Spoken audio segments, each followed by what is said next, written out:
Welcome to this week's edition of Black Authors Matter TV, where we interview the latest movers and shakers in the African American literary community. You'll meet some old friends, discover new ones, and stay abreast of the latest book developments around the country and even the world. So sit back and relax for the next 2 hours with Black Authors Matter TV co-hosts Gwen Richardson and Dr. Rhonda Lawson.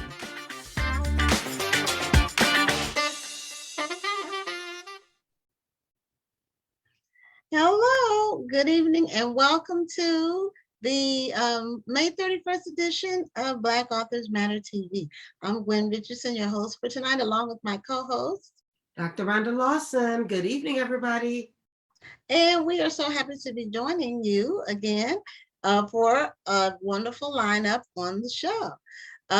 Before we get started, though, Rhonda, do you have any updates on your end for any of the activities you're working on?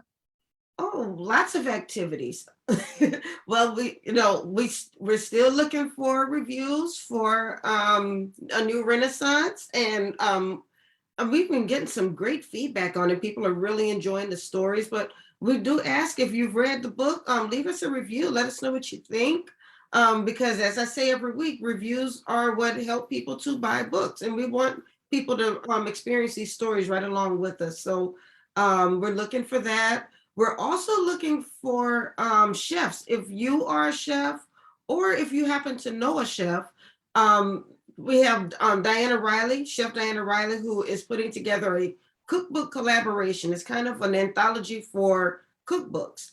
And she would love to work with chefs who are in the industry, who are actively working in the industry, and get not only recipes, but to hear your story. So I think this is going to be a beautiful collaboration, and I would love to see some chefs to support her on that. If that's something that you're interested in, just go ahead and message me and I will send you the information on that. And then we have the Zeta Phi Beta Sorority Incorporated Boulé that Gwen and I will be in July 18th through the 23rd. Right, so in Philadelphia.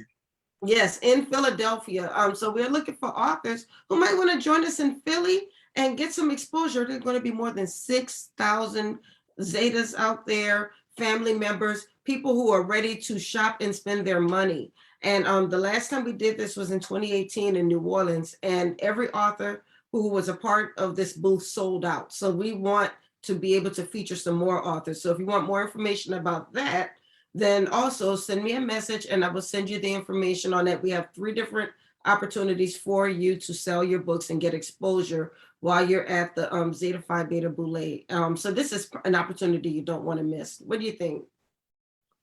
Oh, I'm looking forward to it. So I haven't been, I missed out the Zeta Centennial, and I'm not a Zeta. My daughter's a Zeta. So, and Rhonda's a Zeta. But I missed the Centennial in 2020. We were all ready to go with that. And then COVID put let the air out of that balloon, which it did a lot of stuff. So I'm looking forward to being there and having almost all of my books with me, as well as some other things. So also, we wanted to let you all know about the National Black Book Festival. Our vendor space is 90% full. So if you're interested in planning to attend, sign up is necessary right soon, because I don't expect to have any space by the middle of June, and that was what I anticipated. A lot of people are very excited about this year because we have missed the last 2. So tonight at midnight is the last day for standard registration.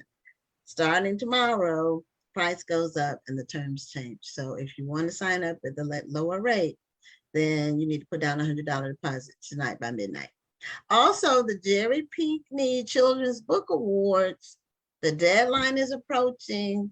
Is Monday, June 6th, this coming Monday.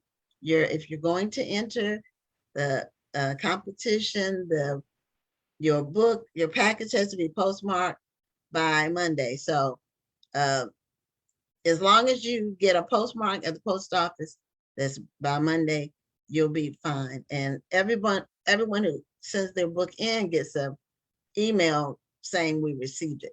We've gotten a ton of people submitting books. It's really, really exciting. So awesome. We're looking forward to that.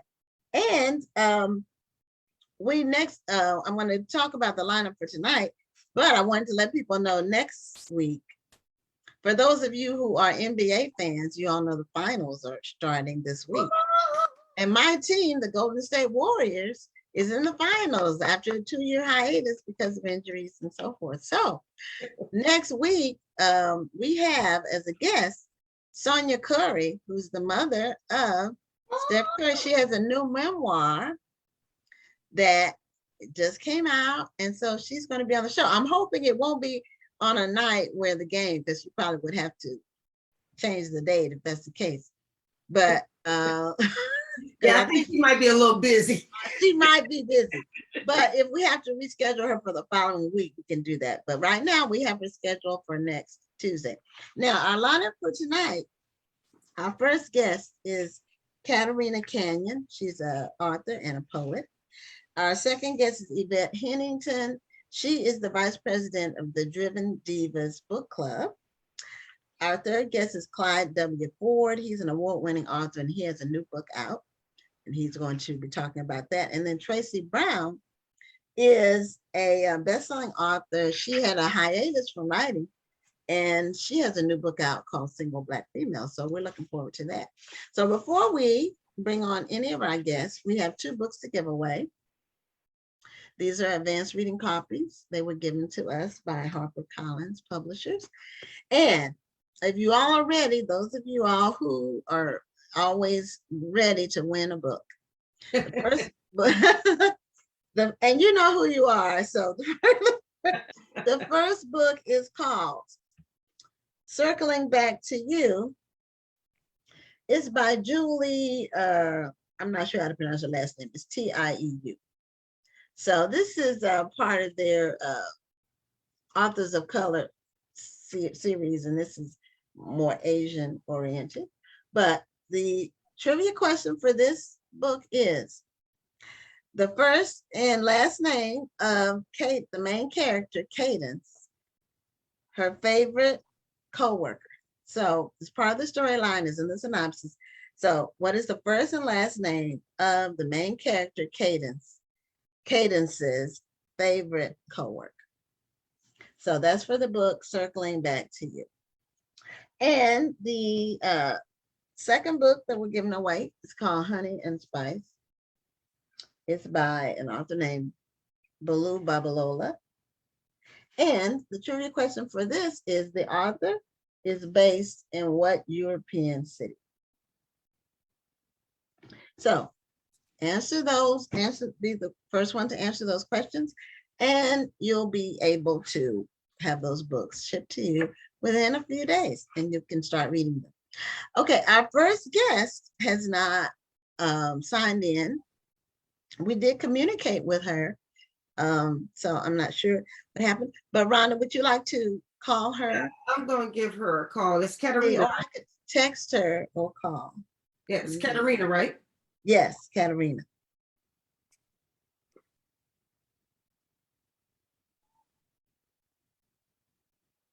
All right, I'm gonna go on mute. Okay, her name is Katerina Canyon. She is an author and poet. Her latest book is called Surviving Home. It's a book of poems. And before that, she had a book called Changing the Lanes. So she did not tell us she wasn't going to be on. And as you all know, our guest lineup is very, very consistent because we communicate with them several times before the show to make sure that they have all the instructions, and it normally works like a charm. But every now and then, something happens, and when it's live, you never know what's going to happen. So let's see if Rhonda is able to communicate with her. Either she's leaving a message or hopefully she's talking to her. I think she is talking to her because she's laughing. No, I'm laughing at you. I was leaving a message. So were you able to get her on the phone? No, I was not. I'm leaving her a text message. Okay, well, Katerina, we had you schedule and you said you were going to be on. I'm not sure what happened. So in the meantime, we can talk a little bit about what's coming up at the festival this year.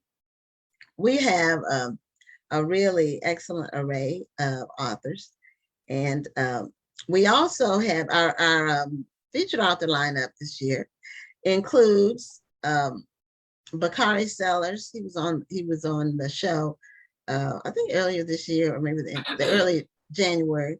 He has a children's book. He's a CNN analyst, and he also had his memoir was a best-selling book. So he's going to be there along with Karen Parsons, who is an actress, and she has written several children's books. So she's going to be with us in person. And we also are going to have Victoria Christopher Murray, who's been extremely busy with the movies, and she's got a new book coming out next year. Her other book, Personal Librarian, did very, very well.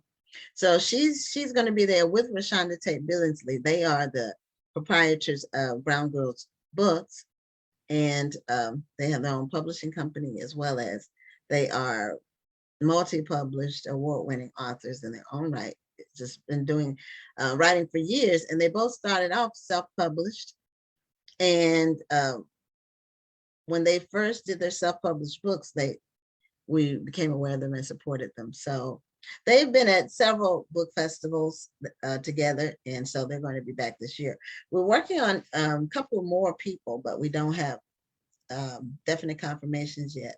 So we'll wait to hear from them. And hopefully, we're only going to bring one more person for the festival.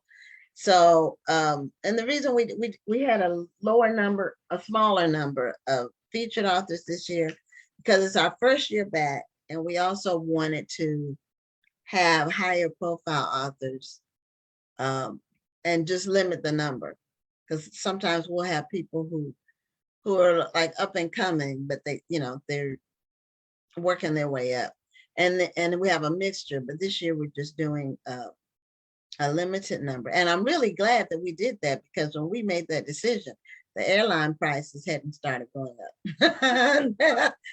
And we cover the expenses for our featured authors. We bring them in and we cover all the expenses.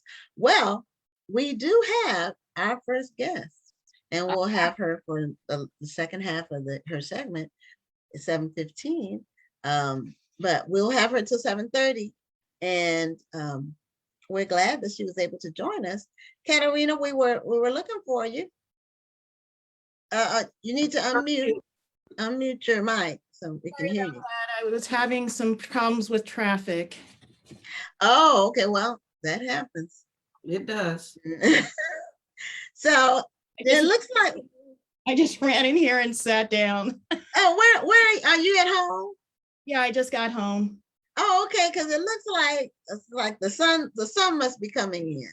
Yeah, I'm in a greenhouse. Oh, okay. I do all my work, like all of my poetry and everything, from a greenhouse. Well, now that's the way to get your muse. That's beautiful. Yeah, that is. So, Katerina, it's your show. So tell us about your latest book, which is Surviving Home. And why did you call it that? I looked at your book cover, and it was interesting. It's almost like you were reflecting solitude with your cover. But just tell us about why you chose that title and what is in this book of poems. Well, I chose Surviving Home because I was born in Los Angeles and spent most of my life there. And we had a life of secrecy growing up. My father was abusive, and both of my parents were struggling with drug addiction. And at some point when we were teenagers, when I was a teenager, and my brothers and my family and we moved to Paris, California, which was kind of out in the middle of nowhere. And that's why I put this house on the corner on the cover. This isn't the exact house, but it reminded me of that house. And specifically, like how all of the windows are closed in, and you have this meteor headed toward the house. So it just felt like this home of impending destruction all the time, because of my father's anger, which could erupt any or every day. And these poems I wrote when I was in the hospital. I had a horrible bout of depression and I was feeling suicidal. And it turned out that it had to do with the lupus I was suffering from. It made me have a psychosis. And the doctor said, you know, you have all of this pain, so why don't you write it out? So I sat down and just started writing. And by the time I was done writing and dealing with my emotions, I had this book. Oh, so it was therapeutic, which a lot of authors say their writing is therapeutic. Yeah, it was very therapeutic. Yeah, I'm sorry you had to go through that growing up. You know, a lot of times when people go through abusive, they grow up in abusive households, it's almost like being a prisoner of war. And no, sometimes there'll be, and I don't know if this was the case for you, sometimes there'll be one abusive parent, and normally it's the male, not always, but with anger issues and so forth. And the female is more, laid back, quiet, Yeah, really kind of afraid for her and the children. right. But if both of your parents were having addiction problems, that might have been, I don't know if that was the same kind of dynamic for you. Not completely. My mother was often very quiet, and my grandmother said she had a really bad temper. And my mother, I can't say my mother never laid a hand on us, because that wouldn't be the case. But she often, when she wanted to discipline us, there would be a lecture, but every once in a while she would kind of do the kind of I'll smack the black out of your mouth kind of thing that that stereotypical Black moms would do. But mostly, no, she was not an abusive mother. And she was, when it came to my father, she was always very submissive. And she'd say submissive, long-suffering, patient, faithful, spiritual. You know, she prayed a lot. She read the Bible every day. Do you feel like you got a lot more understanding of her as you went through the process of writing your book? I did. I got a lot more understanding of both my parents. I saw what I went through not as something that they did to me exactly, but their addiction was more of a symptom of systemic racism. So it was more to me now it's more of a systems problem, and an inheritance.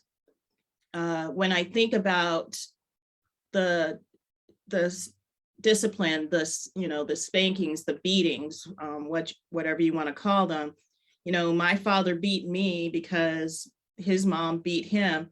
I remember my grandmother going back looking through trees for switches, or sending me out there to cut one for myself.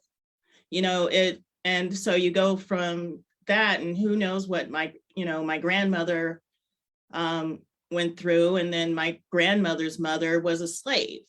So, and of course, the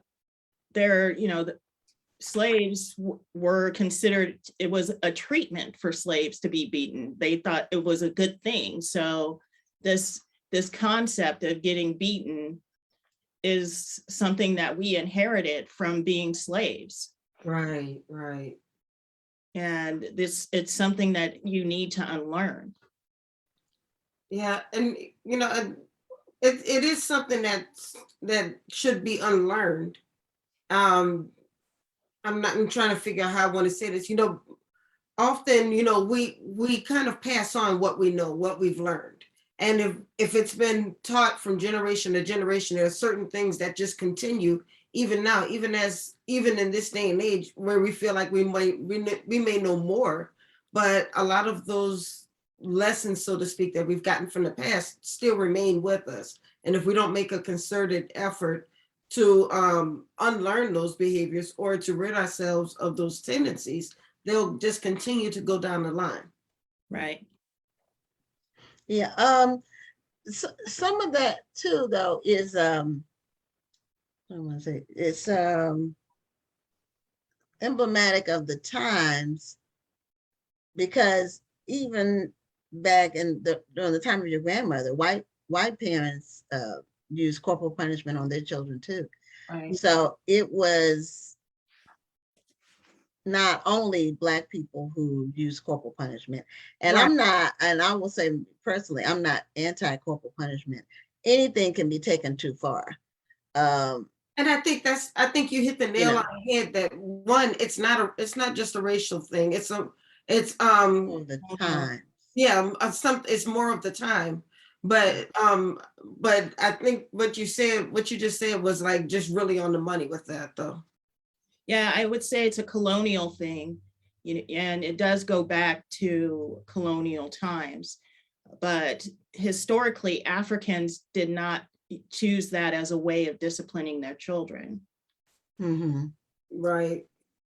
Well, I haven't studied that, but I'll take your word for it. I don't, I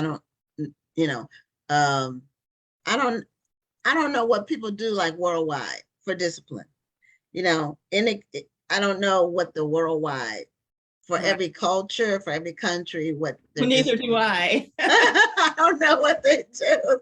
But I do know children require discipline, that I know. And the parent has to be, as a parent, you really have to think about, but what's the best way to get the message across to your child?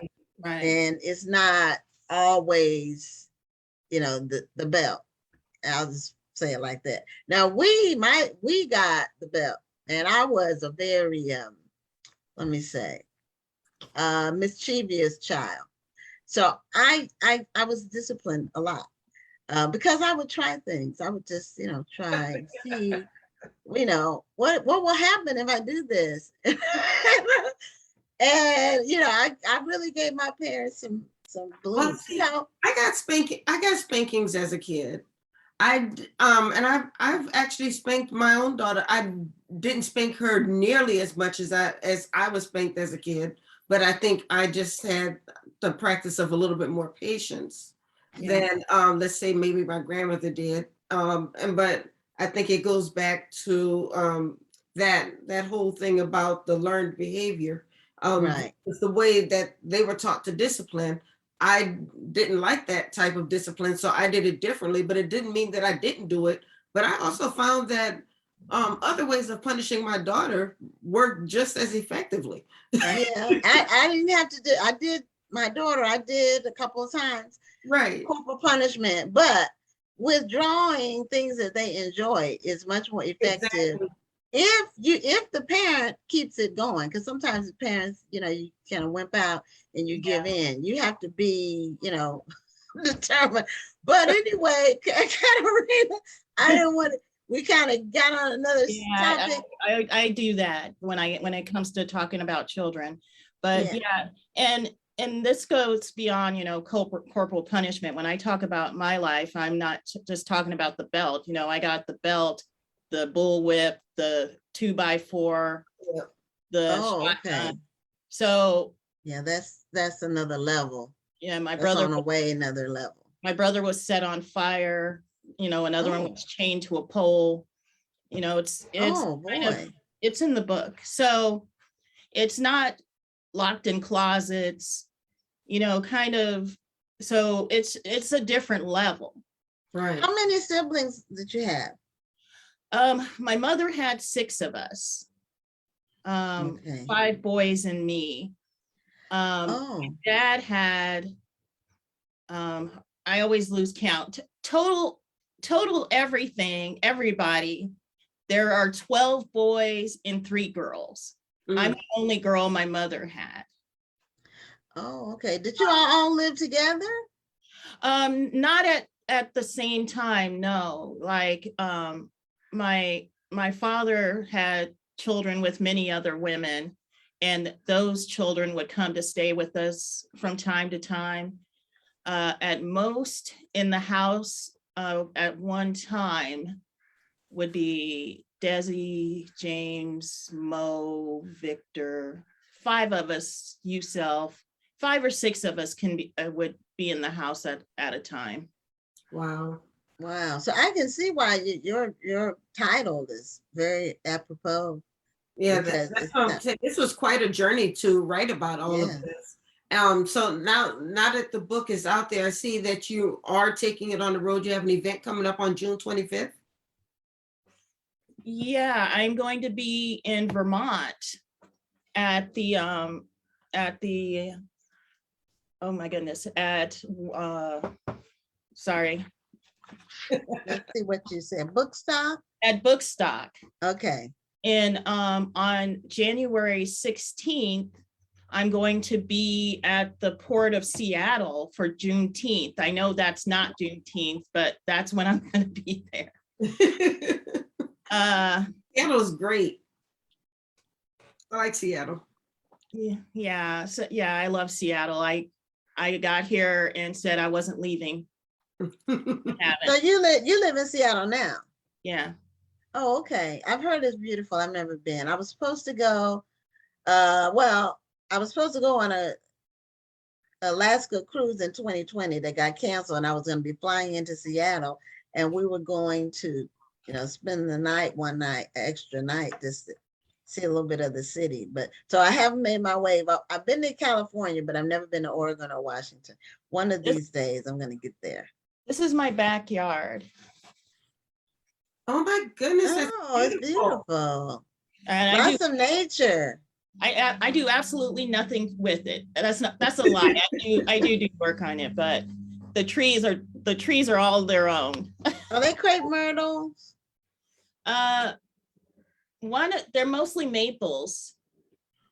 The ones with the bloom, the ones with the flowers. Yeah, there's those crepe myrtles in the back. Yeah. Okay, that's okay. That's what I thought. Okay. Well, tell us about what you hope people to get from reading your book, and then tell our audience how they can get your book, Surviving Home. Well, I hope that people, read my book and understand the experience of, being a Black woman, not to eliminate that like strong Black woman image that people tend to have, and see that, while we have an ability to be strong, that we have vulnerabilities, that we have issues that we deal with as well, and that we are not superhuman people who, take care of things and support our families, but that we are human beings. And that's what I hope people get from this. Absolutely. Yes. Yeah, we are not machines. We need the same support and intimacy and kindness that any other human, be it female or male, but female needs. So, and help and all those things. We need those things. So yeah. We are. So people can get your book online do you have a website, Katerina? I do. It's poeticcat.com. Okay, and cat it's K, poetickat.com. We did put it in the chat as well.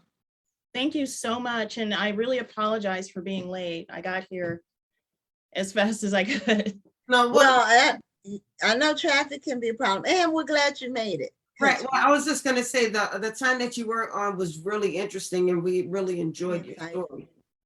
And God bless you for all you've been through, and for dealing with and coping and overcoming in the future. Thank you. And you have a wonderful evening. Okay. Thank you so much for being a guest on Black Authors Matter TV. Bye. Okay. All right. So that was Katerina Canyon. And before we bring on our next guest, we are going to find out who won the books Yes. that we had to give away. There was I think both questions have been answered. Okay, so who won Circling Back to You? I'm going back to This it. is the one with the co-worker's name. That would be Mary Evans, who said Matt Escanilla. Okay, that's correct. Mary Evans, who wins a book often. She gets this one. It will be mailed to you, Mary. Yes. And the Honey and Spice book goes to. Okay, I think I have that answer, but I'm just confirming. Because I saw Gwendolyn Hayes answered it, but I don't know if she was the first one. I think it's Gwendolyn Hayes. I was trying to see if anybody got it before her, and I don't think anybody did. Okay, all right. Well, Gwendolyn Hayes, she's also a very consistent winner of books that we give away, and we have quite a few books that we've gotten in. So for the next at least month, we'll have 2 books to give away every week, maybe 3.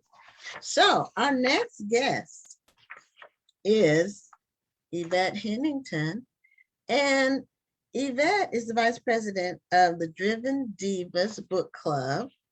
And the Driven Divas are in Grand Prairie, Texas, I believe, which is outside of Dallas, if I'm not mistaken.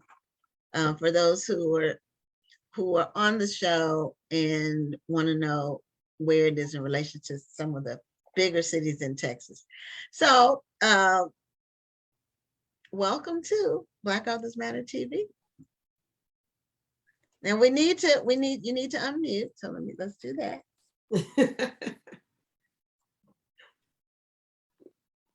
There she is. Oh, almost. Okay. There she is. Okay. Welcome to Black Authors Matter TV. Yeah. And you have on your Driven Divas t-shirt. Oh, you do. Thank you. It's one of our signatures. Yeah, I saw that. Now, Driven Divas, you all have participated in our book club kickbacks in the past. You all have participated at the National Black Book Festival several years. I don't know the number, but a lot. And so I know you all have been around a long time, and from time to time we have book clubs on because we want to know, especially for the authors who are out there who are writing books and want book clubs to consider their books. Tell us about Driven Divas, how old the club is, and what are some of your objectives in terms of books that you select? Is there a certain kind of book you all read and so forth? Okay. Again, thank you. Driven Divas has been around since March of 2010. And so we've been out there. We're just a ladies group of 8, and we meet monthly. We read across all genres collectively as book members, and then we read everything else. But that also includes, from the Divas perspective, we do reading, art, dance, theater. We attend all of that. And how it's like a cultural club, sort of. Yeah. And we try to support, as best we can, as a group. Again, we're a small group, 8 members, and we enjoy literacy. So did you all start off as a group of friends who just enjoyed reading? You said, let's start a book club, or were you very intentional about wanting to bring a book club to your community? What was your why? Well, here is how we got started. 7 of the 8 members are ex-AT&T employees, Southwestern Bell employees. And so we came together from that point when we were in employee resource groups. So we had this type of, how you would say, we would have this type of book, not to say book club, but everything that we could possibly do with the employee resource group that AT&T, that's our corporation, that allowed us to have diverse meetings and things like that. So we wanted to keep that up. We wanted to keep that up. We traveled across the United States with other AT&T chapters. And so we just wanted to keep that momentum going. And so 7 of us, possibly 8 of us got together. We incorporated the chapter, and we've just been rocking and rolling. We've all now retired as well. So we do our own things now. Okay. So you all incorporated your book club. I don't know if I've heard about any other ones that have been on the show. I love that. That's an incorporation. So is it a nonprofit corporation, or is it like a LLC, or? No, we're nonprofit, non-for-profit. Okay. Yeah. Okay. We just decided to stay together. Okay. So do you all do other like fundraising activities, since you are a nonprofit? Are you able to like raise funds for literacy and like for books for schools, or do you have any activities like that? We have a signature event that we host biannually. It's called Driven Divas Bowl on a Lane for Literacy. I love that. I love that. And authors who we support and support us come and bowl with us. And we have them on lanes with readers, our family members, people who have, wanted to be a part of the bowling league. And some of our members are excellent bowlers. So, that's how that all came about. And we get the support that way. I love that, because it's kind of you don't really think. I've heard of people doing fundraisers with bowling. I've done bowling fundraisers, but bowling for literacy is something different. So it's like you took something that all of you enjoyed doing and paired it with something that you had a passion for. Absolutely. And we have their books there. So even the people who are not joining us in our bowling activity, they do purchase books. As members, we support our own club. So it's our own funds. So we have these baskets, and we support the authors with their books inside. We do Kindles. We do all of that for fundraising. Nice. So do the authors, they just kind of socialize with the readers and bowl with them and just have fun? And does the book signing piece or the book selling piece just kind of happen because people have been talking, or do you make announcements and say, hey, make sure you support the authors who are here? How does that part work? Well, we do have our literature that, announces who's going to be there. We have their tables set aside. We have their book signing table set aside with their books. We do interface. Each member, is responsible for an author or some of the authors. So we make sure that they have their books, ready for the people to come and support them. And they are there to sign, to talk, to understand, what their book is about. And it's just, we have food, we have, it's just a very good time. That sounds fun. It is. Now, one of our viewers, Phyllis Dixon, asked, what's the reason you incorporated? What's the reason we didn't or did? No, you did. Or did you incorporate? That's not common for a book club. We wanted to keep the continuity of us together here in Dallas, Fort Worth. So that's, we just came together collectively, and we got together as a group, determined our bylaws, our signature as to how we want to handle the Driven Divas Book Club. And, we've been trying to establish ourselves better each year. Nice. Okay. So you all did some things formally, some book clubs are informal. They they get together like the book club I'm in, and I've been in for 20 years. But I mean, it's informal in that we don't have bylaws or anything like that. We have some standard things that we do. We have a way of operating, but we don't have, you know, we don't even have officers.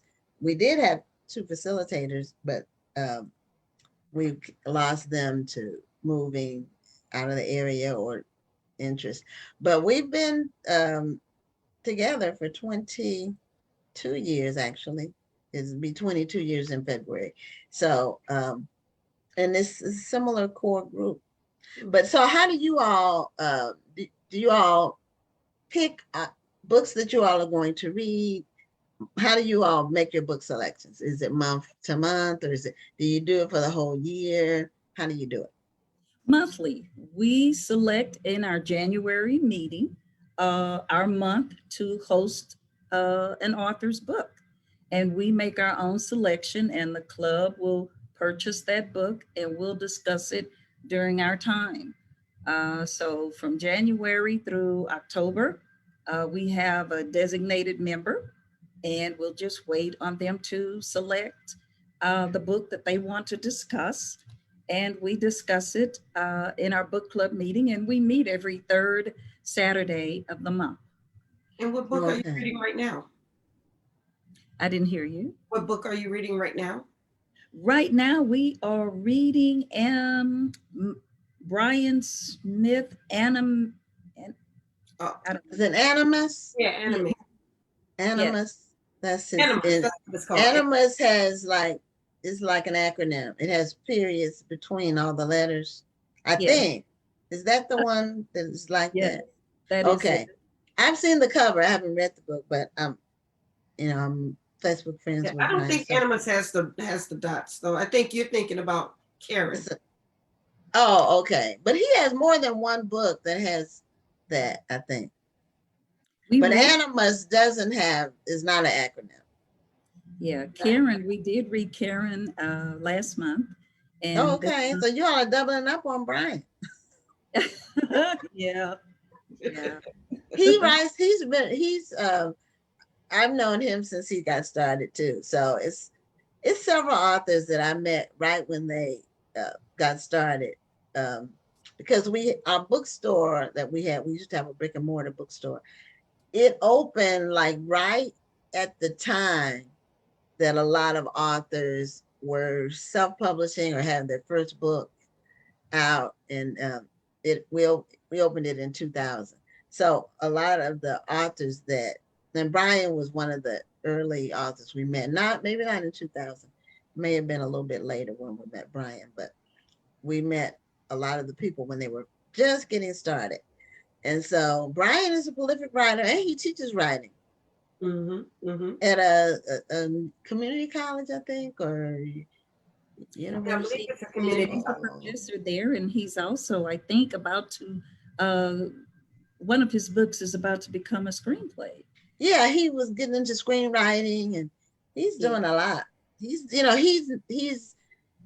expanding his horizons with his craft. And as we speak of Brian, we also have had some books by Stephanie Morris years ago. N.T. Shy Moore, those Okay. authors, the late Frances Ray. Okay, because she was from the Dallas area. Yes, Frances was. Yes, she was. Yeah, we had Frances at our events several times, and she was a sweet, and she's like she just passed away all of a sudden. Seemed like it was unexpected,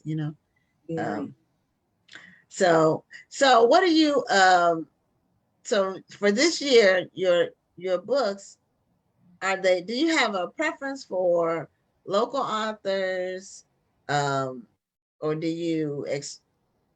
can you accept any work from any author? I'm asking for the authors who are watching and want to know how can they get their book in consideration.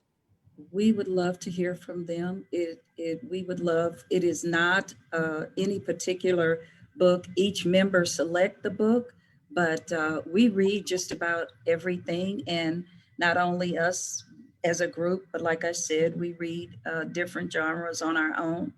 But you can, submit them to Driven Divas three ways. We can be reached on Twitter. We can be reached on Facebook, and we can be reached by email. So we would love to hear from these authors. Again, we do support African American authors and diversity wholeheartedly. Wonderful. So it doesn't really matter what the book is. You just want to read a good book. We really want to read a good book.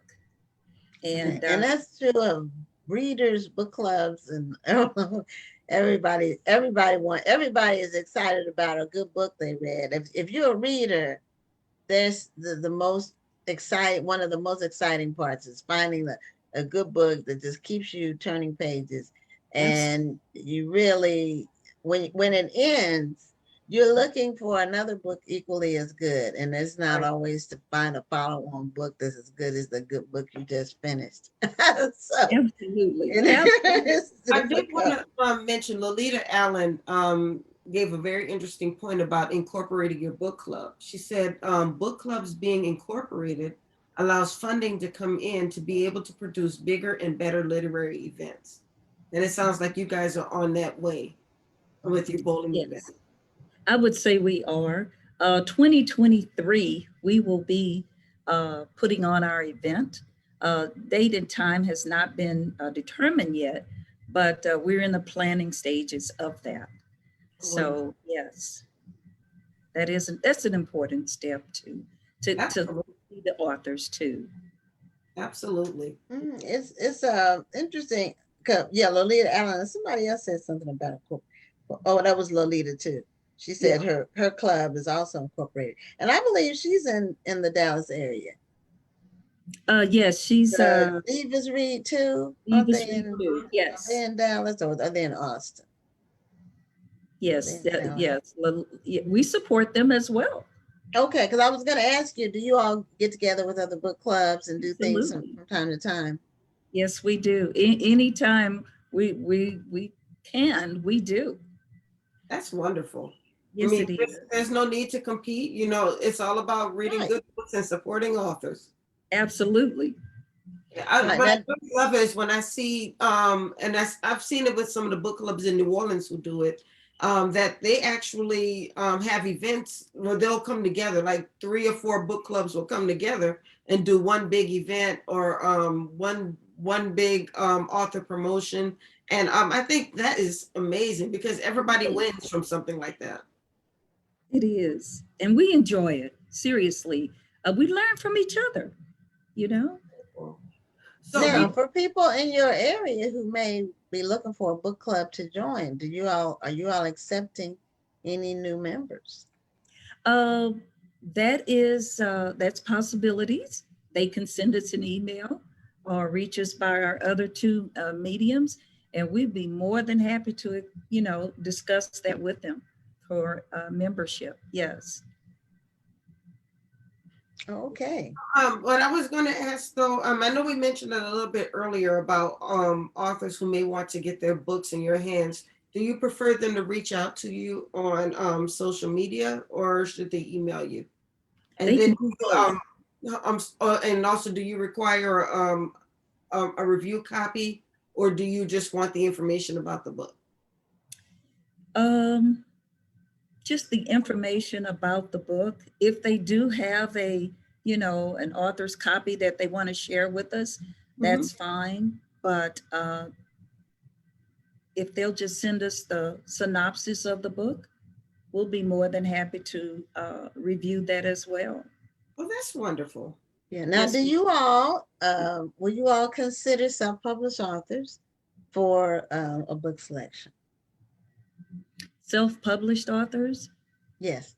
Some book clubs will basically, they're limited to, your traditionally published books by the larger publishing houses.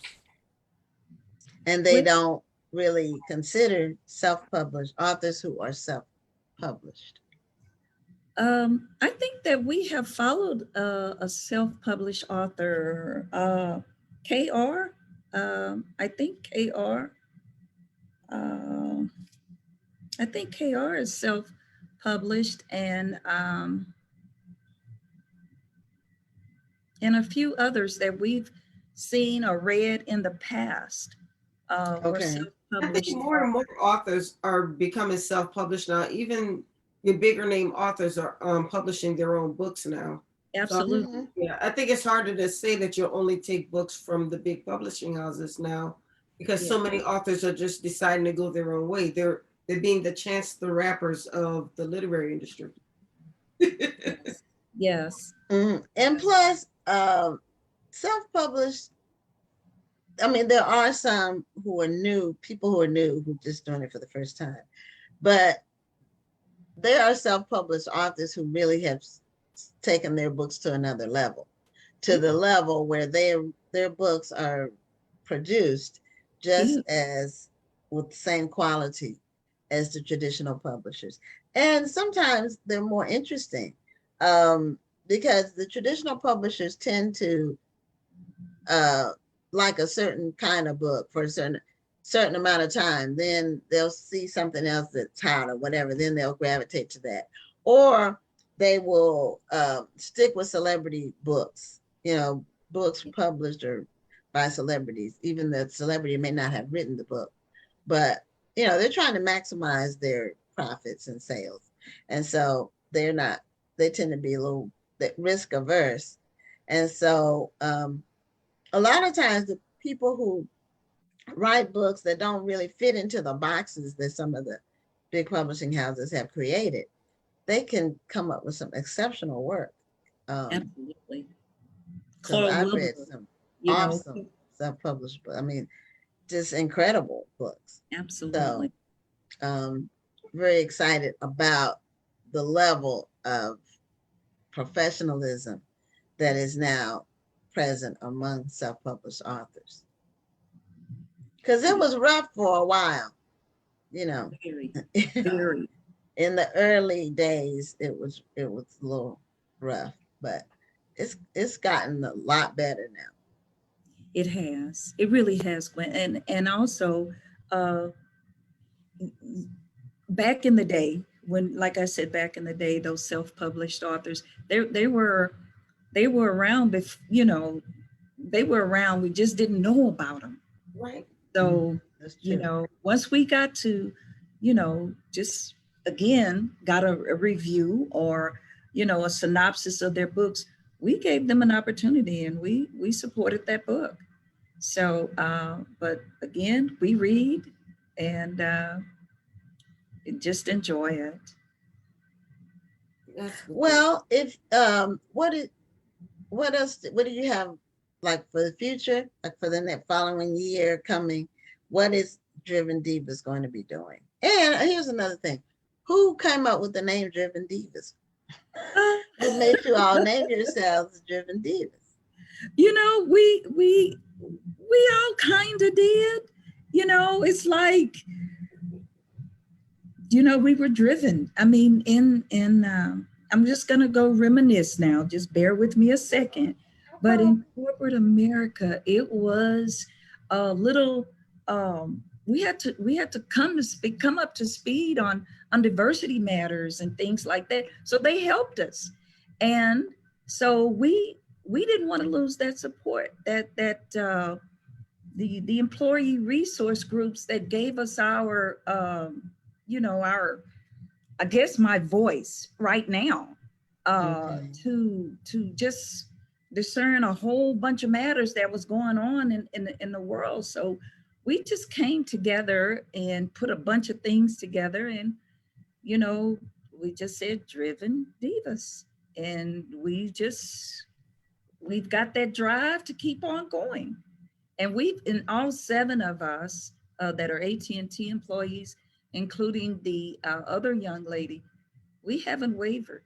We've been together since then. It sounds like you're a very tight knit group. Well, we are, but we are open. We are open. Do you think you want to keep it relatively small? You may not keep it at just 8 people, but do you think you want to keep the group relatively small, or would you like to see it grow larger and larger? We would love for it to grow larger. Uh, it just depends on people's calendars and, because we've had other members to join. We've had one to pass away, others had other matters of their, that they had to handle on their own. So we just stayed together. So, but yeah, they can contact us via email, drivendivasbc@yahoo.com. Facebook, we're Driven Divas Book Club. And then on Twitter, we're at Driven Divas BC. Okay, so it's Driven Divas everywhere. Yes, ma'am. We did put the Facebook link in the chat. So hopefully some more people will reach out and connect with you all. I know I'll be reaching out and connecting with you very soon. And thank you for what you do to support authors and to promote literacy. That's my big thing. I love writing books and I love selling books, but really my thing has always been promoting literacy. So when I see organizations such as yourself who makes promoting literacy just as important as writing or selling books, I bow down and I thank you for what you do. So keep doing your thing. And if there's any way that we can support, we would love to support you. Thank you. Thank Yes, you. and thank you all. Thank the Driven Divas for being faithful participants at the National Black Book Festival. And we look forward to seeing you all again this year. Hopefully you Yes, all ma'am. are coming. Okay, to our first time back in person since 2019. We are very excited about it. And it's a lot of excitement around it because there's has been a real hiatus of book events. Yes. So people are back now, and we're looking forward to it very much. Yes, ma'am.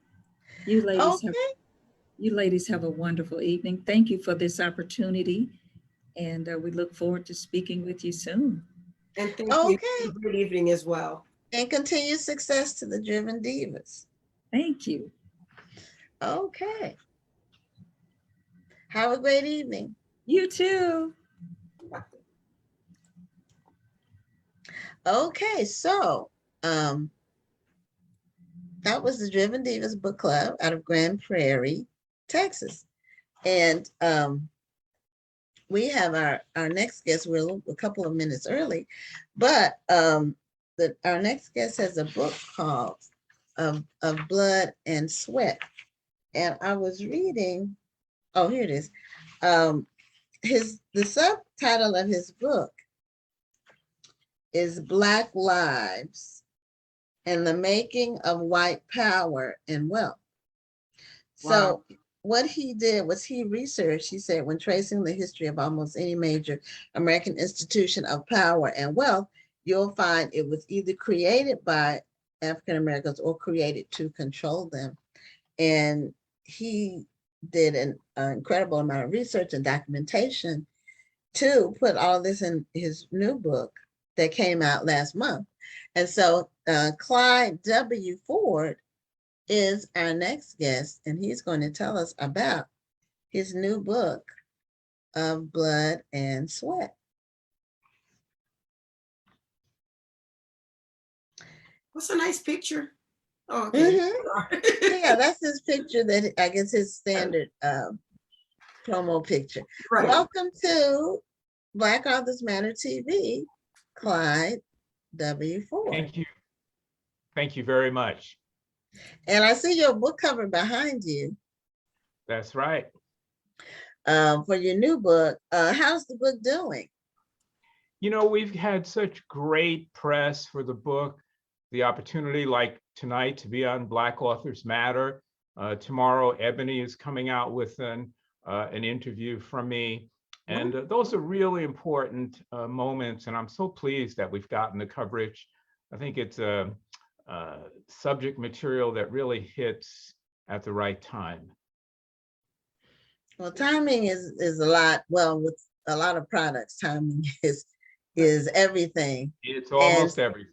Yeah, it is. Can you tell us a bit about the book of Blood and Sweat? Sure. So Blood and Sweat is a book about the role that Africans played in the creation of the major institutions of the United States, and before that, colonial America, from pre-colonial times through 1880 in the book. And so really, I thought that it would really be important for people to understand the pivotal role that people of African descent played in creating these important institutions like legal structure in this country, and jurisprudence, and the policing, and medicine, and you just go on and on, agriculture. And you look at all the essential ways that African people have played a role in creating wealth and power in this country. And yet, as you well know, they were never allowed their fair share. And I didn't write the book really as the basis for seeking reparations, but I thought the most important thing was, in any discussion, to understand the historical context of the role that people of African descent played in this country. And that was really the important point for me in writing this book. So when did you start your research for this book to come out now? Or had you been kind of gathering documentation all along, and then the idea for the book? That's a great question. So, and I'm going to answer that honestly, although it's going to date me. When I was in college, and that's more than 50 years ago, I did a senior thesis on the role of Africans in colonial America from 1619 to 1700. And I want to say honestly that I had been thinking about this subject for so many years that when the moment arrived that it seemed like it was now to create a book out of an idea that had been gestating in me for so long, that's when I seized it. Happened to be at the beginning of the pandemic. And so in many ways, I didn't have anything else to do for the first 6 to 9 months of the pandemic. So I didn't do anything else other than write a book. But the idea for the book had been with me for a very long time. Wow. So when did you finally decide, you know what, let me stop playing around? It's been 50, 40 years, whatever it has been. I need to go ahead and sit down and finish this book. What was that spark? Yeah, well, I've been very fortunate. I've published 14 books. And so I knew the process. And after the other book that you see on the wall behind me, Think Black, which is a memoir about my father, the first Black software engineer in America. After I finished that, I was looking for what would be my next book project. And this just seemed to kind of push its way forward in my mind. So I knew that I couldn't, I didn't want to work on both at the same time. There were a couple of things in writing Think Black that touched on some of the ideas of Blood and Sweat. And so it just felt like completing that book. If you want to really know what the spark was, it was completing the book about my dad that kind of pointed me in the direction of this next book. So when you wrote your paper in college, that was the germinating, was planted the seed for this book. Did you go to an HBCU? I didn't. I went to Wesleyan University in Connecticut. Okay. So I wanted to know, how was it received? Was it at the undergraduate level? It was at the undergraduate level. It was my senior thesis. I majored in both history and mathematics, and this was my thesis in history. The one nice thing about Wesleyan, and I really think it's a very important historical piece that many people don't know, is that Wesleyan really had brought into the campus lecturers and teachers like Vincent Harding and Leron Bennett, who were available to us as students. And so I had this great, wonderful opportunity to be around some of the luminaries of African-American thought in the late 60s and early 70s when I was in college. And so I was very pleased by that. The other thing about Wesleyan, these were the days before there was no Black history, there was no Africana studies programs. And so Wesleyan had this thing that they said to students, look, if you want to study something that we don't offer, what you need to do is just find a consenting professor and put together a reading list. And if you get those two things, we'll give you full credit. And that's what I did, because really I was interested in African and African-American history. Nobody there that really could teach that. And so I put together for myself a reading list. I did find a professor in the history department. And I think from that point of view, if I remember right, I've still got the paper in my files. I got an A- on it. So that's not too bad. No. I think that's pretty good. Yeah, that is pretty good point. That's interesting that they allowed you to do that. Because I wondered, did you have to present it at all, like to the class? Well, or was it strictly a paper turned in? This was a paper turned in to the professor who was the head of the department, who was also my mentor for this particular project. And so, yeah, I presented it to him, and that was really all, but that's all Wesleyan required in those days. Okay. Well, but it's amazing when you're a writer and a researcher, some research that you find, you can put it aside or you can hold it, but it's still germinating there until something will happen to be a catalyst to pull the trigger on it. Absolutely. Because I have some stuff that I've been holding for years, and I'm just waiting for the time to the right time to do it. So that's great that you kept something that was on your mind for so many years and you didn't give up. You didn't give up on it. I didn't give up on it. And I will say that because of my previous book, Think Black with HarperCollins, I had a wonderful editor who really ran Amistad Press, the African-American imprint of HarperCollins, Tracy Sherrod. And Tracy also said something to me. Tracy, we were having lunch and kind of reviewing some of the success we had with Think Black. And Tracy said to me, I've got an idea, and it's just not really fully formed, but it's an idea about Black labor in the United States. And I said, Tracy, I've been thinking about this for almost 50 years. I got the book. And so within short order, I was able to put together a book proposal. My agent got it to Tracy. Tracy loved it. And, we were kind of off to the races there. So I think you're right. There are a number of things in your environment which might come together to suggest now's the time to write the book. And I really do think Tracy was also very prescient in that she held on to the book. I finished the book in 9 months. I had it done a year before HarperCollins, required me to complete it for them. But Tracy held on to it until 2022. I didn't quite understand why, but when it was finally released, it seemed to hit at just the right time in terms of the whole discussion about critical race theory, in terms of looking at some of the other things that were going on, like the mass shootings and all of these things. I don't know how she knew, but she really knew to hold on to this, don't release it too early, and I'm really glad she didn't. With all of the discussion on critical race theory, have you been called upon a number of times to maybe discuss your book or at least critical race theory and how the themes in your book relate to that? Absolutely. And I've been called on not only in environments where people might be, let's say, predisposed to support the ideas of critical race theory, but I've also been on conservative talk radio talking to people who are diametrically opposed to critical race theory, even though most of the time they don't even know what they're talking about because they don't even know what critical race theory is. So yes, I have had that opportunity since the book has come out.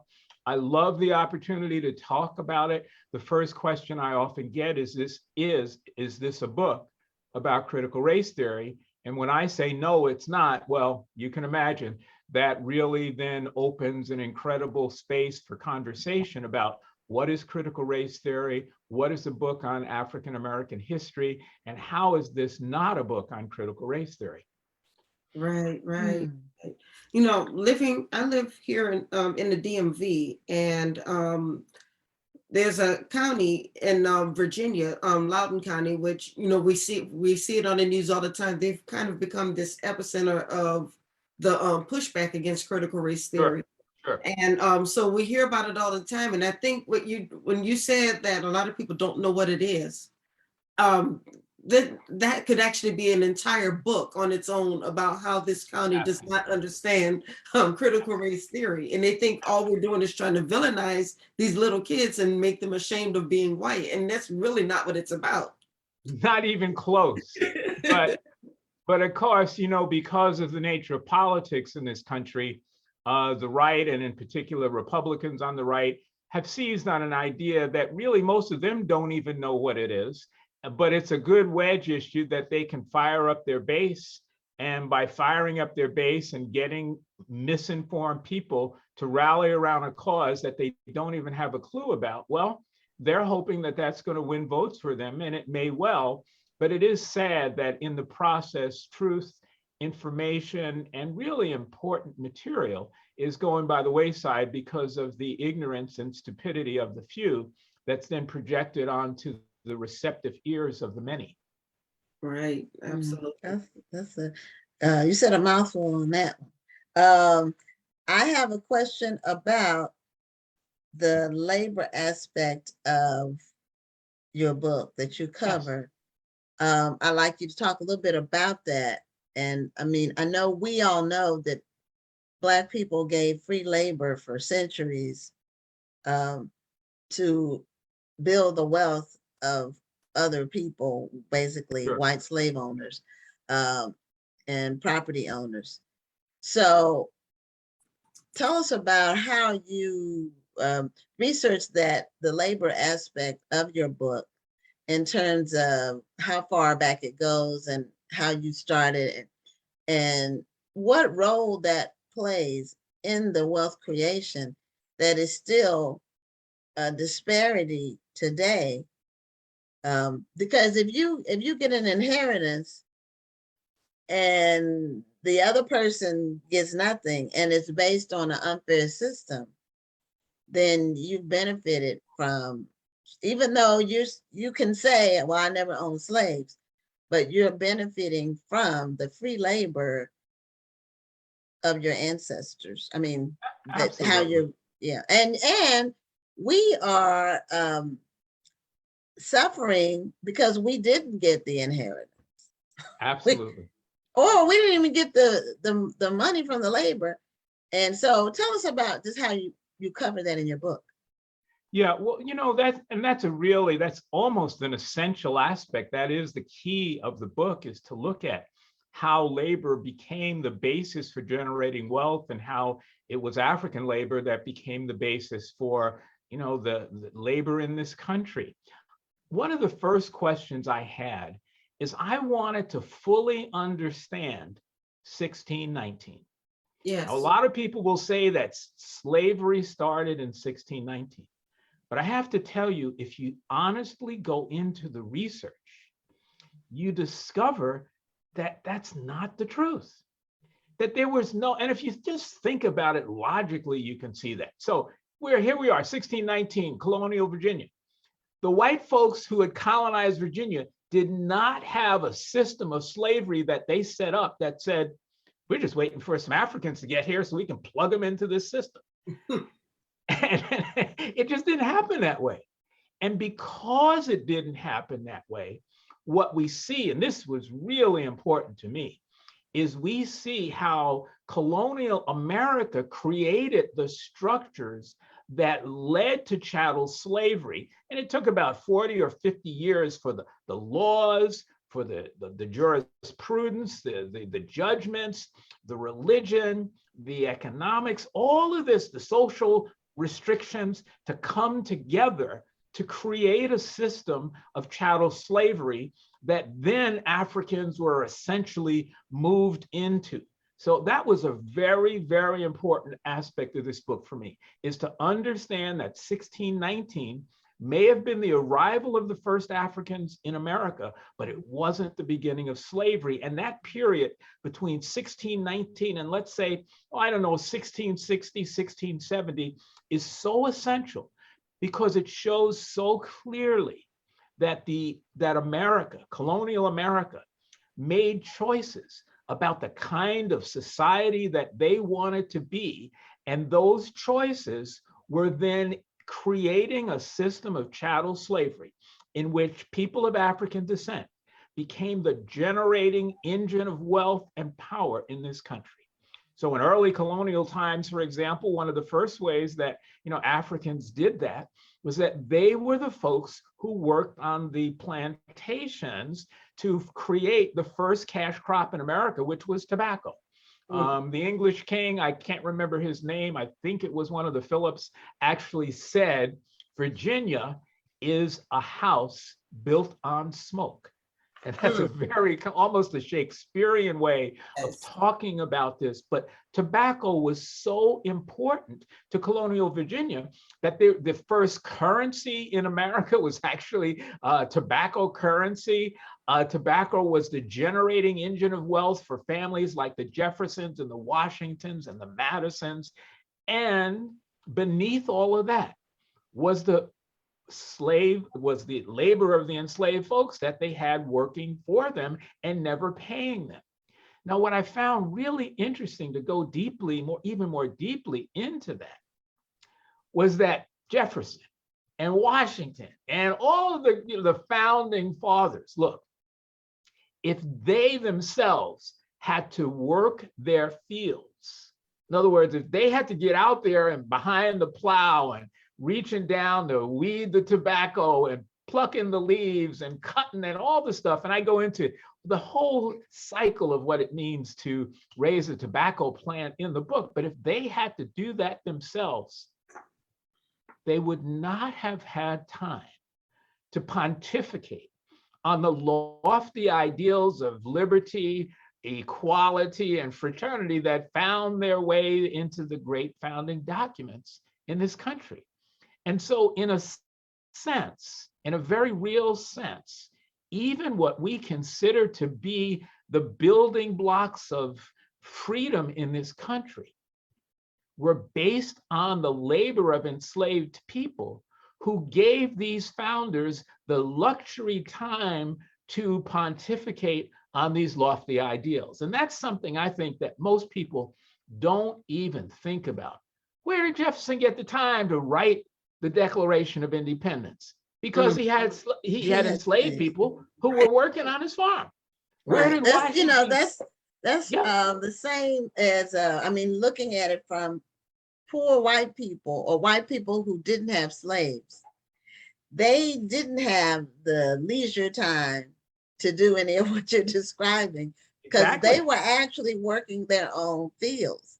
Exactly. And so you are right. When you have someone else doing it's just like people who have someone raising their children now in today's society. Absolutely. They go and make money in corporate America and they have someone else raising their children. So right. It's a similar system. Now I've thought from time to time just about the people who came here seeking, the white people who came here, the Europeans came here seeking, they said freedom, religious freedom and freedoms. But in many ways, they recreated the system they left in that most of them were, they call it low-born in Europe. It wasn't the high-born people who really came here. It was mostly low-born people, and they really recreated the system that they despised, but they made it worse because they weren't chattel slaves. They were just low-borns, meaning it was a caste system they could never rise out of. They could never graduate from. But and they really created a system similar to the one they left that they said they didn't like. Yes, and really, in many senses, it was the founders who considered themselves patriarchs, particularly the Southern founders, who really helped to create and cement that system that was in Europe, to the point that the Georgian mansions that they built along the York River and the James River and the Appomattox River and all of these other, these huge estates, these were recreations of houses from Europe. Right. And the societies around them were the societies from Europe. But here's the thing that no one talks about. Mm-hmm. Jefferson and Washington and Madison, in trying to recreate what was in Europe, got into huge debt. Jefferson, and I, cite this in the book, in 1826, when he passed away, he was in debt up to $2 million.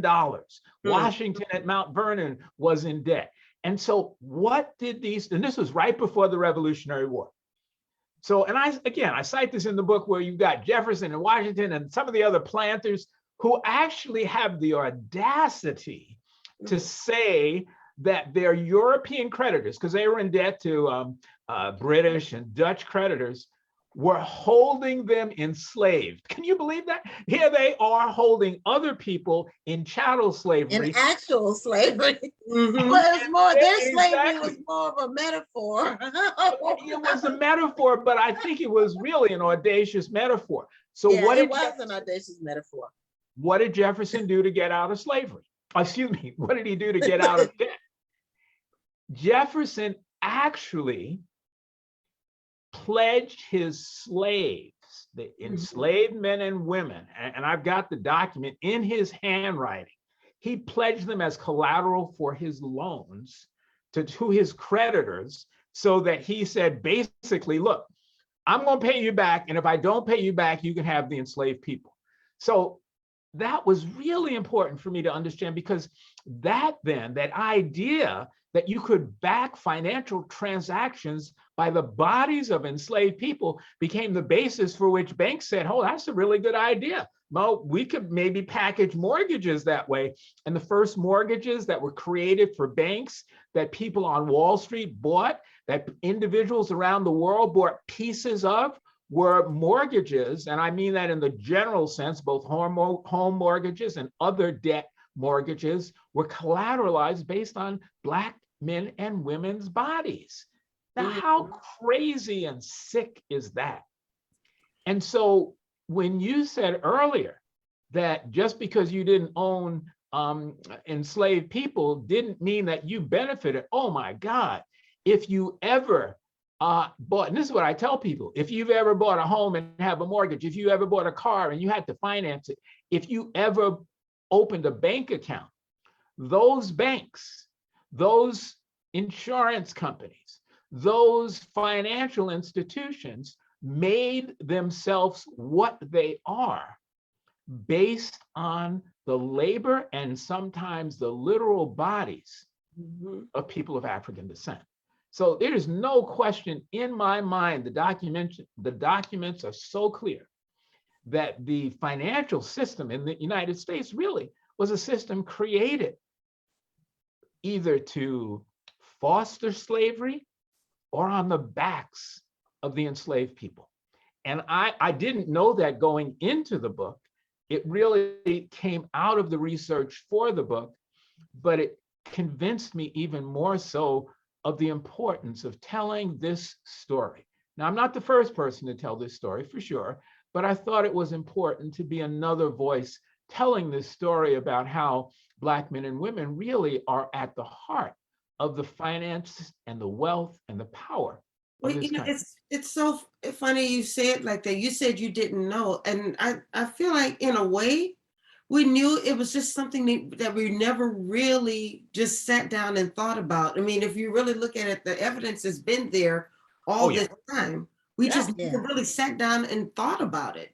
And then doing a project like this, and even as you're talking, some of it I've not heard before, but I'm like, it makes sense. I'm like, why didn't I know this? Because it was there. And I think that's the special thing about your book, is that it helps us to just think about things that we see every day, but just look at them on a different level, look at them through a different lens. Well, thank you for saying that. I mean, that's really sums up in a very nice way why I wanted to write the book, is that I do think people need a different lens within which to look at American history, to look at the history of African Americans within a larger context of American history. And it is really important because, as is often said, the victors write the history. And Yeah, so our that's history true. has never really been written from the point of view that it could be written. The history of the United States, as Trump and others would like it to be, is this kind of triumphalist, exceptionalist history that has nothing to do with the actual reality of what happened, and in particular, what happened with regard to people of African descent. Right, right. You're right. Well, one thing about what you described is really gives people something to think about, and an aspect of the history that they may not have probably didn't consider, because even the writing of the founding documents is the irony of them saying all men are created equal when they created a system where they weren't. It Absolutely. is, but because the documents are living documents, then years later, they were able to be utilized for us to gain our freedoms and rights and things we're still fighting for. But the founding documents, even though they were, what is the word I want to use? When they were created, they were not created for us. They really weren't even created that much for females, but No. because women inherit, women live longer, and they pretty much, I don't know when that started, but women have been living longer than men for centuries.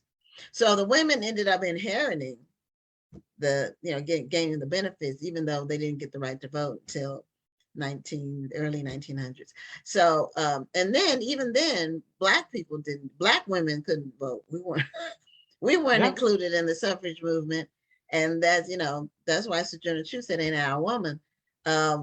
So we have something that drives me and keeps me grounded is the fact that we are where we are based on where we've been is a miracle. And I don't know if any other group could have survived what we survived and gotten to where we are now. Well, I certainly have to agree with that. And in many ways, I start the book, the first chapter, by talking about what seems at first to be really strange, but leads exactly to what you're saying. I talk about the myths, the African myths that the first Africans brought with them to this country. And those myths, although these Africans were obviously stolen from Africa, but those myths were not about weak people. They were about heroes and heroines who were thrust onto a journey not of their own choosing, and who would, and the myths say this, would have to face incredible trials and tribulations, but would survive. So these were the stories that were deeply embedded in the consciousness of the first Africans to arrive in the New World, and certainly the first to arrive in North America. So yes, I would definitely agree with you in saying that, our heritage is one of a people who survived, if not attempted to thrive, in an incredible hostile and adverse environment that we were thrust into, not of our own choosing, but found ourselves there.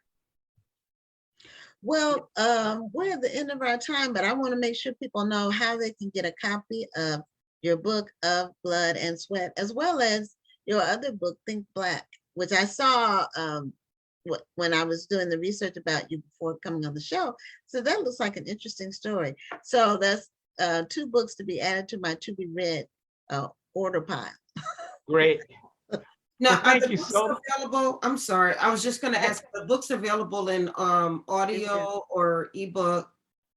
Yes, both books are available both in audio and for Kindle. And, you know, I always say to people, if you want to get them, try your local independent bookstore first. And if that doesn't work, you know where you can always go online to get them. Right. Well, thank you so much, Clyde Ford, for being a guest on Black Authors Matter TV. It's been very enlightening and educational. And just thank you for your research and your hard work and your Thank you. willingness to stick with it. Thank you very much. And hey, I look forward to the next time I come back on.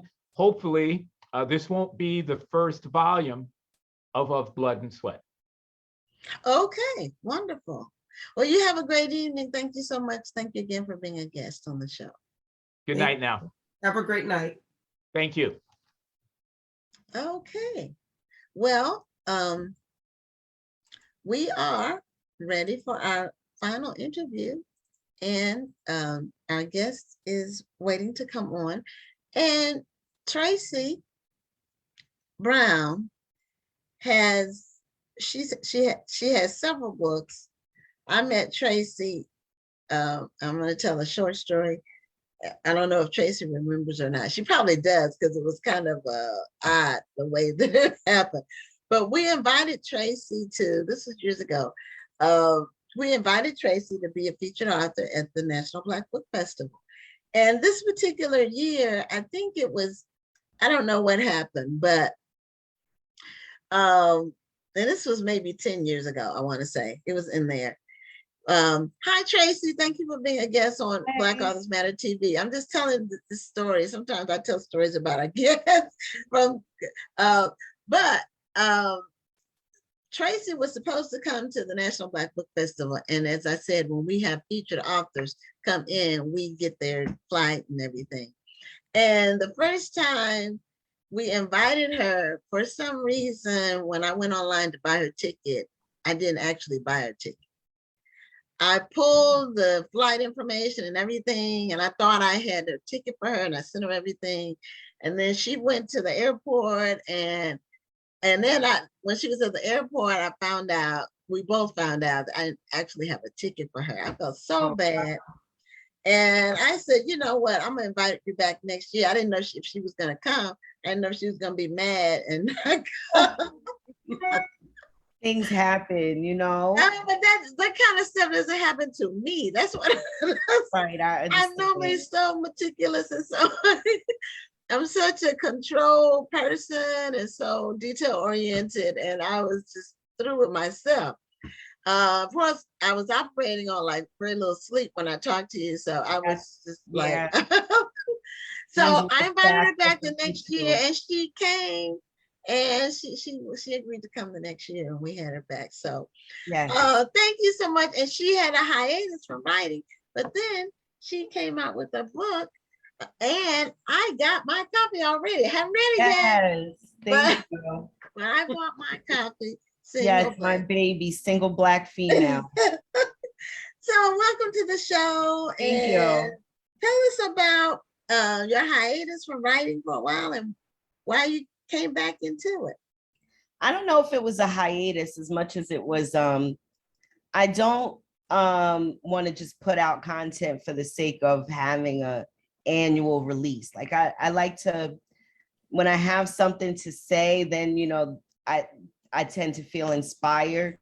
So I did go a couple years after Boss, I think trying to figure out a combination of what it was that I wanted to say and who I had grown into as a writer. So, you know, I started out in 2003 with Triple Crown Publications, and then moved on to St. Martin's Press. And the topics that I found myself wanting to write about, I wasn't really sure if my readership, you know, wanted to hear those same things. And so I think with Single Black Female, I found a way to show that my audience and myself have aged and matured a little bit, but the situations that we go through are still so relatable and identifiable. Oh, okay. And I will also want to tell you, I'm not an urban fiction reader, but your book, White Lines, is in my top 20 of all time. Thank you. Of all books. I have a top 20 list, and it's in there. And I tell people, if you want to read some urban fiction and you're not necessarily an urban fiction reader, read White Lines. Thank You'll you. be up late at night, and it's not a thin book. No, but it's a big one. Incredible story. I was up late at night, sis, like up in the middle of, like I would write a chapter and go to sleep and feel confident in it. And then in the middle of the night, I would think, wait a minute, a thought would occur to me, and I would get up, and those characters became realistic to me. They became like real people to me. And so I'm now adapting that into a series, a television series. Oh, wonderful. Yeah, I'm excited about that. Can you say where it'll be? Yeah. Not yet. Can't say, okay. Not yet. I understand that when things are. Well, tell us about Single Black Female. Thank you. Single Black Female. I started out wanting to write, I looked around at my friend group, and I saw that we were sisters who had achieved a certain level of success in our careers and were in various stages of relationship. Some of us married, some single, some dating, like that. And I started out wanting to write like a Black Sex in the City kind of, from our perspective, what dating and marriage in a Black woman's world looks like. And then I had a little case of writer's block for a while. And my dear editor, Monique Patterson, really helped me figure out what it was that I was trying to say through these characters. And then the George Floyd situation happened, and Black Lives Matter came to the forefront of everyone's attention.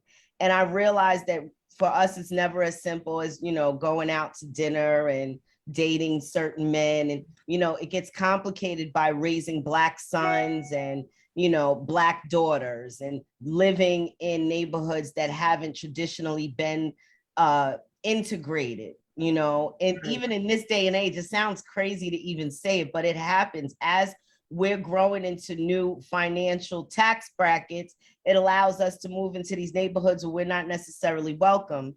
And so I tried to figure out how that would play into the lives of these four women, Ivy, Coco, Deja, and Nikki. And Single Black Female was born. Nice. So it's basically a story of four friends. It's four friends who are, Ivy Donovan has just, she's been in a relationship with an incarcerated man for several years, and she's now ready to move on with her life, but he's guilting her into this ride or die mentality. She's also dating with something I find an interesting topic among my friends, which is that she's in a six-figure, salary bracket, and the guys that she's dealing with, her James, who becomes her paramour during the story, is a mechanic, and we can assume that she's outranking him financially, and so that's something that Black women have to navigate often.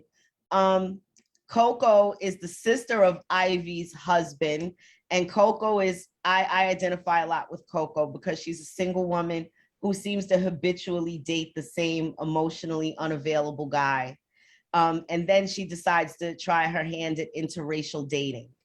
And that plays an interesting part when the Black Lives Matter aspect of the story comes in, because then we're confronted with, if we do date outside of our race, can they understand our struggle? Can they stand the rain, so to speak? And then we have Deja, who in many ways has assimilated, and she's now trying to water down her Blackness as much as possible in order to be palatable to us, white people and mainstream America, and how their children are watching them, Then there's this character named Nikki, who I find a lot of young millennials are relating to. And I'm 47 years old, and I know a lot of my readers are in that same age bracket. Nikki's younger than that, so she's in her 20s, and she represents, these Instagram models and the social media influencers who are famous for nothing. She doesn't have any particular talent, but she's got 1 million followers on Instagram. Everything she does goes viral, and she's just unapologetic about her Blackness.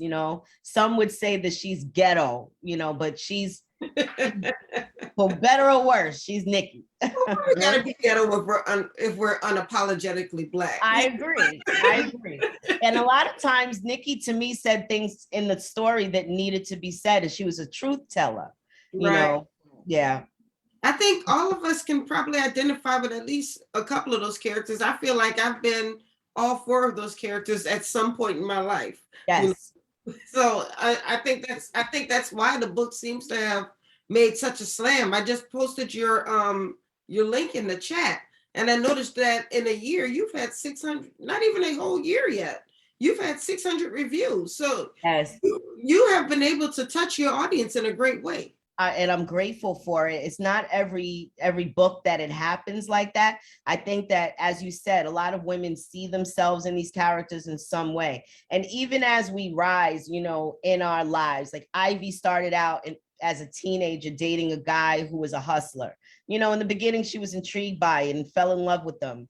Now she's in her 40s, and you know, we evolve, life goes on, you know? And so I think each of us, no matter where we're at in life today, we have a brother, cousin, somebody who's dealing with an incarceration situation just because of the whole prison, school to prison pipeline situation. So a lot of people have been able to identify, and there's been a lot of conversation about what would I do if I were in that type of situation, you know? And then I did a lot of research with the NYPD because Deja, one of the characters, is married to a police officer. Mm-hmm. And I wanted to explore the nuances of being Black and being a member of law enforcement. Right. Yeah. I was just, and that's a great segue, because I was just going to ask you, how were you able to make each of these characters come alive? How were you able to get into the minds of each of these characters and make them feel individual? You know, they didn't seem like something that was made up or something that was stereotypical. They each had a specific personality that you were able to stick with. How were you able to do that? Thank you for saying that. I appreciate that very much. And again, I have to give credit to my editor, Monique Patterson. You know, as I've, through my career, I've written 11 books, soon to be 12, because Hold You Down comes out in November. Of those books, 10 of them have been with Monique. And she has really helped me with my character development, you know, everything from whether they're left-handed or right-handed, what motivates them, what their favorite color is, what makes them happy or sad. So by the time I really sit down to write these characters, I do feel like I know them, and they have become individuals. Even though I'm trying to say something through those characters, they do feel nuanced and individual to me. And then I do a lot of research. I don't try to assume that I know it all, which I think is a mistake a lot of writers make. We get a lot of poetic license with our imagination, but some of it has to be rooted in fact, you know? So when I did White Lines, I interviewed former and actually at the time addicts, you know, to understand the effects of the drug and how it affects the family and how they got involved in it. I also extensively interviewed hustlers because, you know, you go into public school, you never hear a first grader say, I want to be a drug dealer. You know, so how does that happen? How did you go from wanting to be a fireman to being on the block? And that allowed those characters to really come to life in interviewing people who actually live that life. So when I spoke to the NYPD for Single Black Female in writing Bobby's character, I was astonished at how complicated it is for them, you know, to be a Black person in a blue uniform walking into a situation like that. You know, your white counterparts are looking at you a certain way, and you're almost expected to remember your blue blood as opposed to your Black blood. And this is straight from officers that I interviewed. Also, the use of the word savages when they would round up inmates, that some NYPD officers told me that's an actual term that they use. You know, I rounded up 6 savages last night in that bust in the Bronx, you know, and they didn't, until I brought it to their attention, notice the irony in calling mostly Black perpetrators savages, you know, because I think that in some way, these officers at least stepped outside of themselves when they put that uniform on. And so research is a very big component of all my books. if there's a topic that's outside of my comfort zone. Or I like the fact, well, that's a very good point, first of all, about doing research. You can't just sit down in front of your computer and say, I'm going to write this great book, and you don't do any research. Right. And I see sometimes sometimes with newer writers, they want to write the book and they base their characters off of things they may have seen on TV. Exactly. Or that they may have seen in a movie. And sometimes that's not always the real thing. It's not.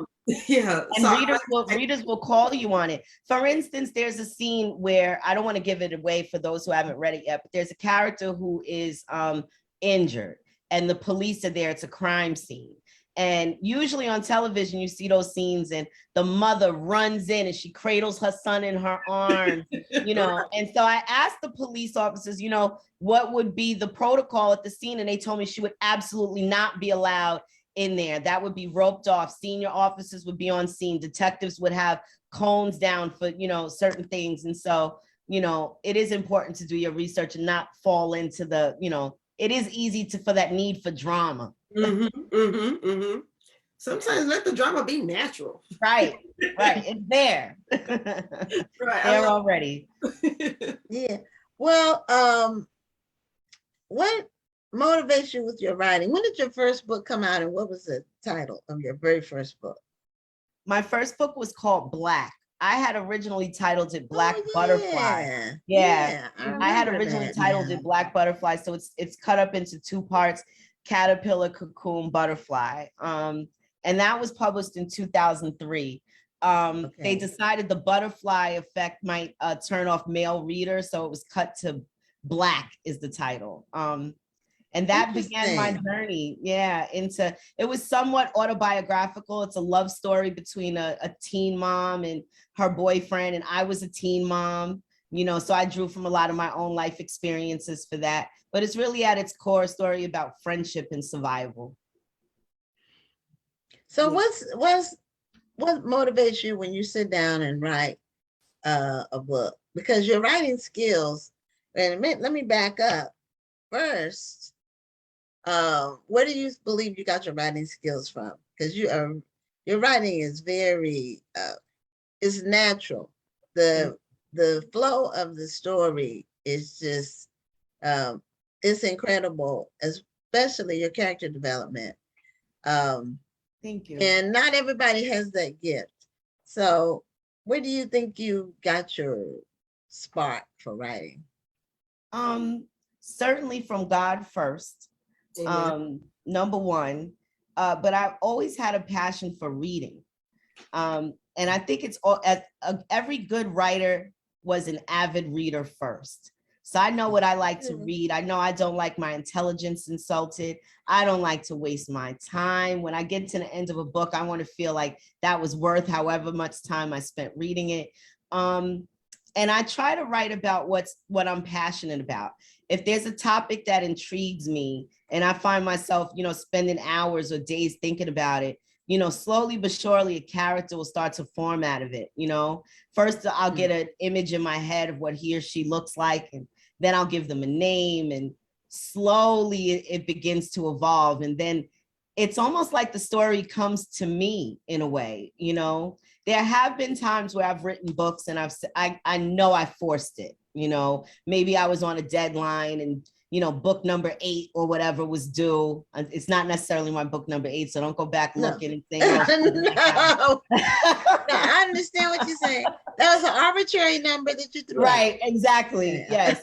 But, you know, there are times where I do know that I didn't give it all that I could have, and I hate that feeling. You know, I like to know that I've dug as deep as I could with the character and said all that there is that I want to say on the subject. And I want to make sure that I'm writing something that I could be proud of years from now, you know, and that my granddaughters who are 3 and 10 can years from now read and not just say, oh, well, that was a lot of sex and violence for no reason, you know, for it to have some substance and for them to feel like I actually had something to say. I love what you said. There's something that basically is going to be your legacy. Yes. You don't want somebody to pick up a Tracy Brown book years from now and like, ooh. Oh, that would be a nightmare. That would be a nightmare. I know my favorite authors never disappoint, and of course there are books you like more than others, but Right. every single time I want my readers to walk away feeling like, all right, well, that was fun. Right. Yeah. I was on a radio show recently talking about being an author, and I'm not sure that if the person who was the host realized this, but as an author, your work outlives you. It does. Mhm. Absolutely. So when you're gone, your work is still out there. There, Yes.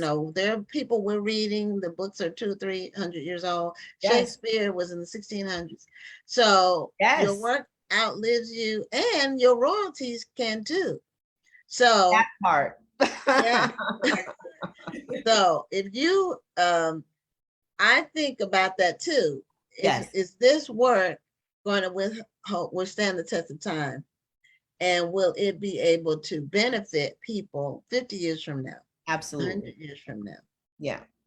And I think we have a real, it's a blessing to have this platform, to be with one of the major publishers, shout out to St. Martin's Press, and to have distribution worldwide. It just means that you have almost an obligation to say something worth hearing, and so, how, like you mentioned Shakespeare, we want to know what it was like in the 1600s. We pick up one of his books. If years from now, if somebody wants to say, what was it to be a single Black female in 2020, I want them to be able to pick up that book and really feel like they understand, the struggles, and hopefully I've captured the essence of that. I love that. Yeah. So what's out of your books that you published so far in terms of book sales numbers, which one has been the most successful? Your favorite, White Lines. White Lines. 100%. Yeah. To this day, that book continues to sell. That one is the blockbuster, I tell people about it. Yeah. Yeah. Somebody asked me today, I'm thinking about reading urban fiction, but I really don't know what to pick, and I'm really not sure I will like it. I sent them to yours. I said, if you don't read any of the rest of them, thank you so much. I love you for that. I love White that so Lines, and it's like I said, it's in my top 20 of all time. Thank you. And the fact that it was a thick book, I love thick books. Thank you. Not every reader does. I love a reader that likes a thick book. Me too. Yeah. Everybody wants the short books now. Right. No, give me more bang for my buck. At least it's a good one. Like, don't make it long for no reason. But if it's gonna get my interest, that's my thing. I don't. When it's long, you think it's coming to an end, and all of a sudden you bring something else up. Like, where did this come from? What is this? Right. Exactly. But single Black female is giving White Lines a run for its money as far as sales are concerned. So I'm seeing that. I'm seeing that. That's wonderful. Yeah. I love it. So what's next for you? Well, Hold You Down comes out November 2nd of this year. That's my next baby. It is a story of two cousins who one seems destined for the good life, one seems destined for prison, and then one unlikely situation makes them switch paths. Oh, that should be interesting. Yeah. For me, even though that's the topic of the story, it's more a look at this is what intrigued me to write the story was I think about single Black female and how Ivy, Coco, Deja, and Nikki had one another, through it all. They had one another by each other's side. Men come and go, the kids grow up and leave, but your core group of girlfriends. And I wondered if men have that same, do they check each other when they're wrong? Do they allow each other space to cry and vent and talk about their frustrations and their fears and things like that? So through these characters, I imagine what might happen if they were given, if Black men in particular were given the opportunity to really let out all those things that go unexpressed. So your two main characters are males in the it's funny. Their mothers, the book is in two parts. So their mothers are part one. Their mothers are sisters. Okay. And then part two is about the cousins, the sons of the sisters. Okay. But it's still all in the same book. All in the same book. Okay, it's just like a part 1, part 2. Yeah, again, I try to give you a lot, you know? Yeah, I think it's wonderful. Thank you. So if you had to pick your thing that you, advice you could give to aspiring authors who are just getting started in the profession with their crafts, and they might be disheartened, I think that's the word I want to use. What advice would you give them? Push past that feeling and just write.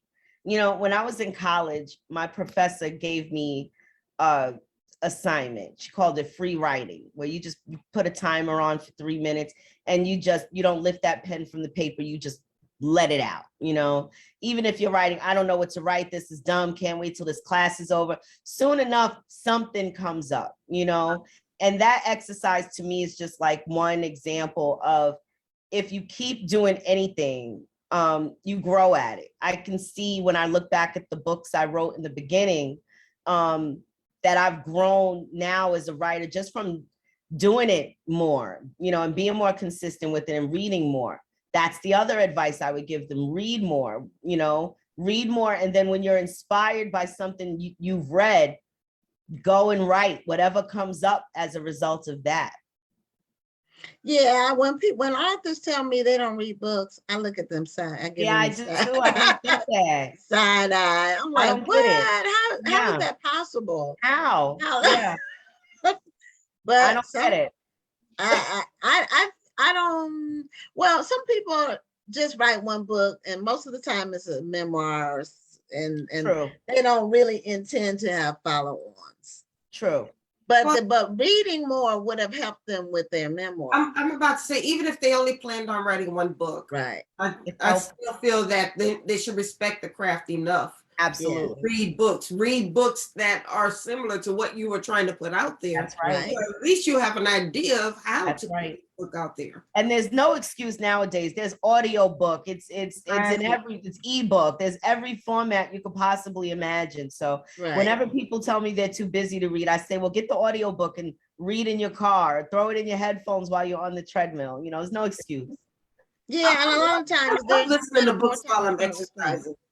Oh, you do? I don't, you know, I still have not listened to a book yet. I'm not saying I won't in the future, but I just like the exercise. I like to listen to books while I'm driving and when I'm exercising. Those are my times to listen to audiobooks. I've tried doing it during the workday, but I get distracted from If it's a good story, that work is gonna suffer. I have a friend who does it at lunch. Oh, that's like she'll be eating lunch at her desk. She's a little late coming back from lunch every now and then. And she'll listen to a book. Well, Tracy, it has been so great having you. Thank you so much for having me this evening. And even though I haven't seen you in probably 8 or 10 years, something like that. Way too long. It's way too long. But I'm so glad you're still out there writing great books, and continued success to you. Thank you, Queen. I appreciate you so much. All right, thank you. And tell people how they can get Single Black Female. Like I said, I've got my copy. Yes, I see. I love it. Single Black Female is available everywhere books are sold. You can get it at Amazon, all the major retailers, your local bookstore. It's also Target's book club pick of the month. And there's a special letter to my Target readers and a book club readers guide inside the Target edition. Yes, everywhere books are sold. Yeah, that should be great for sales. Yes, it was. It's been tremendous. Yes, I'm very grateful to Target. That's great. Yeah. Well, thank you again for being a guest. And thank you so much for having me. It's always a pleasure. Okay, we'll hope to see you soon. You will. Great night. Thank you. Good night, ladies. Okay. Well, that's our show for this week. We do have a great lineup next week, but I don't have the guests in front of me. So just be on the lookout on our Facebook page for the flyer for next week's lineup. But one of our guests next week is scheduled to be Sonia Curry, who is the mother of Steph Curry, who everybody that knows the NBA and some people who don't know who Steph Curry is. And he's in the finals with the Golden State Warriors, which is my team. Woohoo. So she has a memoir about, and her other son, Seth, is also in the NBA. So her memoir is about raising her children and towards success. So she's supposed to be on next week. We'll see, because it depends on, I'm sure, how the schedule for the finals games turns out. If they play on Tuesday, then she won't be here. So but she might be here the next week. So anyway, thanks so much for tuning in, everybody. I'm Gwen Richardson signing off. And I'm Dr. Rhonda Lawson. And just before we sign off, I just want to send love out to the folks in New Orleans. There was a shooting at a graduation today. It was, yes, very sad, very sad. But let's just pray for our country and pray for our young people. Yes. That this senseless violence just stops. Yes, I'm in agreement with you on that. So everybody out there, stay safe, and we'll see you next Tuesday on Black Authors Matter TV. Good night. Good night. Thank you for tuning in, and join us next Tuesday at 7 p.m. Central, 8 p.m. Eastern for another edition of Black Authors Matter TV.